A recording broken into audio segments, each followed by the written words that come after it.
मुख्यमंत्री एकनाथ शिंदे यांनी महाराष्ट्रातील लाखो वारकऱ्यांना एक आनंदाची बातमी दिलेली आहे। माझ्यासोबत मंदिर समितीचे गहिनीनाथ महाराज आवशेकर। महाराज, काय टोकन दर्शन व्यवस्थित आज मुख्यमंत्र्यांनी घोषणा केली? खरं तर मला आज एकादशीचा महान दिवस या शासनाने या समितीस मंदिरे संवर्धन जतन व संगोपनासाठी निधी दिला।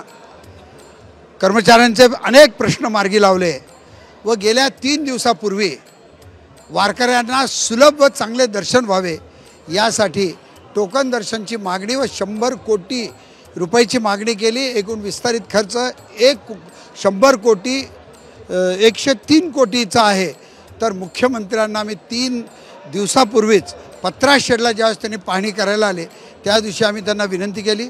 त्यांनी आमच्याकडे विचारलं, आम्ही सांगितलं की 16,000 लोक बसायचा एक हॉल असेल, ज्याच्यामध्ये विकलांग लोकांची सोय असेल, ज्याच्यामध्ये दवाखाना असेल, कॅन्टीन असेल, रेस्टरूम असेल, वॉशरूम असेल, ॲम्ब्युलन्स असेल आणि लोकांना तात्काळ दर्शनासाठी एक बेल्ट देण्यात येईल। आदरणीय श्री एकनाथजी शिंदे साहेब व महाराष्ट्र शासनाने आज त्याला मंजुरी दिली आणि ती एकादशीच्या पवित्र दिवशी दिली। निश्चितपणे कमीतल्या कमी 1 तास किंवा 2 तासात दर्शन होऊ शकेल।